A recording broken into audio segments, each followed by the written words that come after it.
Being the best known and most popular luxury watch brand in the world, Rolex watches have little trouble selling themselves. Many people are quite happy to buy one just because it says Rolex on it, paying little mind to what the name really stands for. Well, before you buy a Rolex, here are 3 things you should know.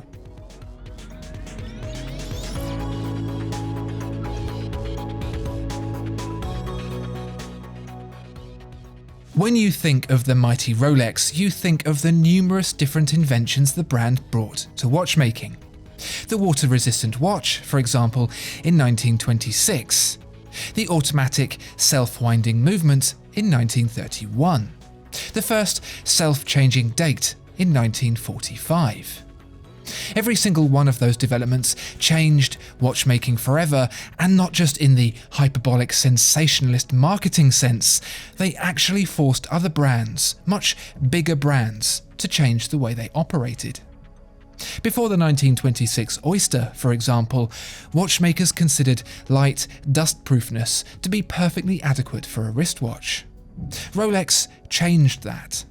Before the 1931 Perpetual, watchmakers were happy to let customers wind their watches by hand. Before 1945, watchmakers expected customers to buy a newspaper if they wanted to know what the date was. Only Rolex didn't invent any of it. Not one bit. Every single one of those groundbreaking creations already existed. So, how is Rolex credited with their creation? By doing them properly. The water-resistant watch, for example, sealed with screw threads like a jam jar, that had been in existence since Victorian times, but only as a concept. Other watchmakers had dabbled, combining bulky solutions like push-fit seals, clamping covers, and locking secondary cases. But Rolex simplified the idea by threading the bezel, the caseback, and the crown, the result of which was sensibly proportioned, easy to use, and straightforward to produce. The same can be said of the perpetual rotor. Variations of the self-winding movement had existed since the 1770s, but all of them were clunky and complex, requiring bulky, elaborate mechanisms to accommodate for the fact that their rotor weights couldn't complete a 360-degree rotation. Rolex again simplified the situation, developing a rotor weight that could spin and spin and spin without interference.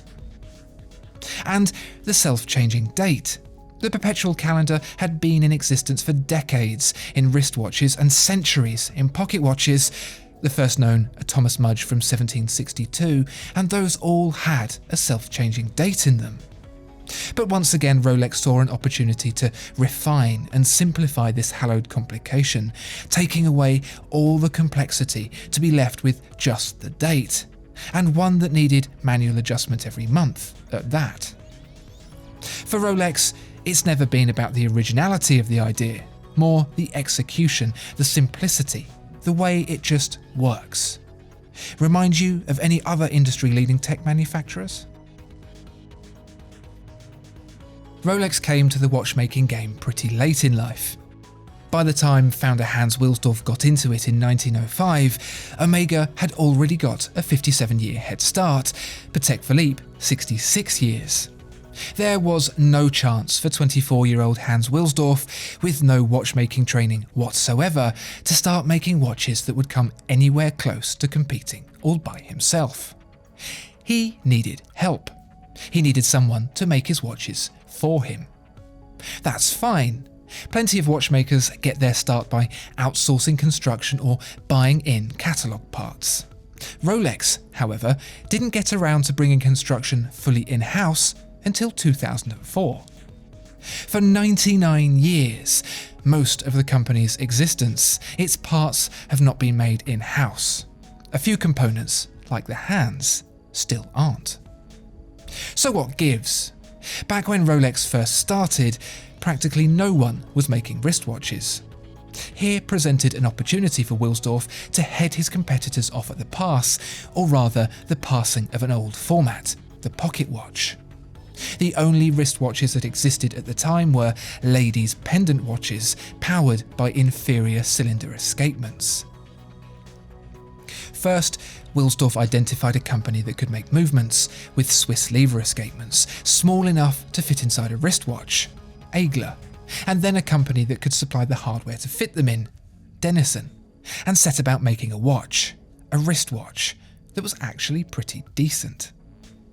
The practicality of his wristwatches made them a necessity during the Great War, and so Wilsdorf upscaled the output of his manufacturers and continued to work and develop his watches, identifying more opportunities to put Rolex on the front page of every newspaper in the world.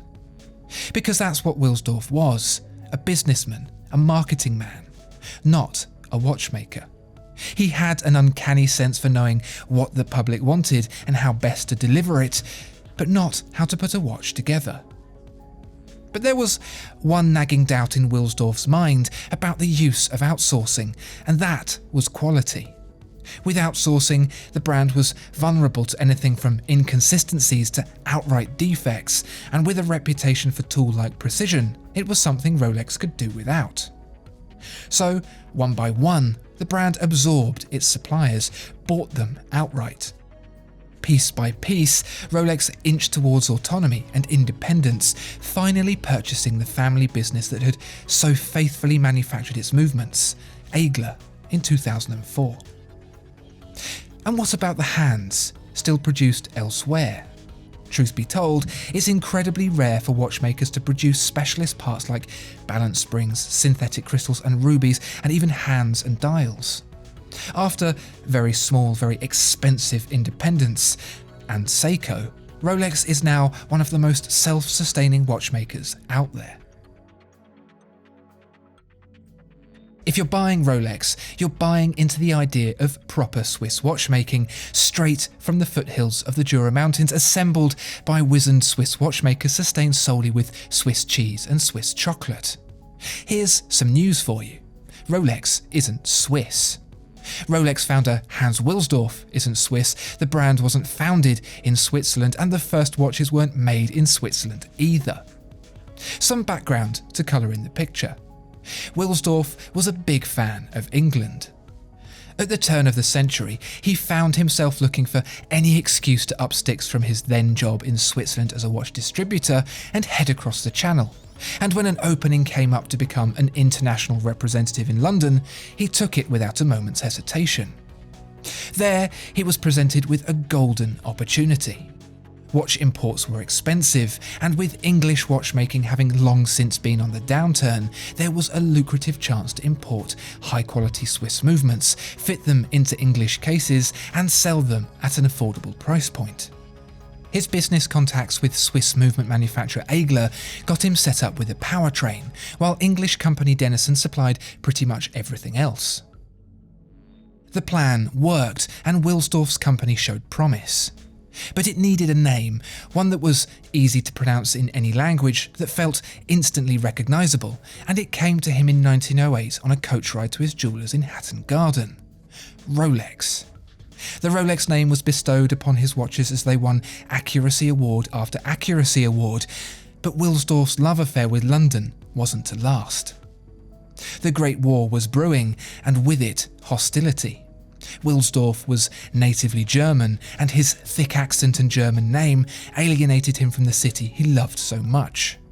With that and rising import taxes, he was forced to move back to Switzerland, taking his company with him and leaving his beloved country behind. In 1920, Rolex was officially registered in Geneva, the English heritage of his brand no more. So, if you're thinking of buying a Rolex, now you know. It's different to most other brands, founded under challenging circumstances and forged by clever thinking and a generous dollop of creativity. It might not be quite what you thought it was, but its trials and tribulations only make its success all the more impressive. Discover more exceptional watches at watchfinder.co.uk. If you enjoyed this video, please like and subscribe. If there are any other watches you'd like to see reviewed, please let us know in the comments below.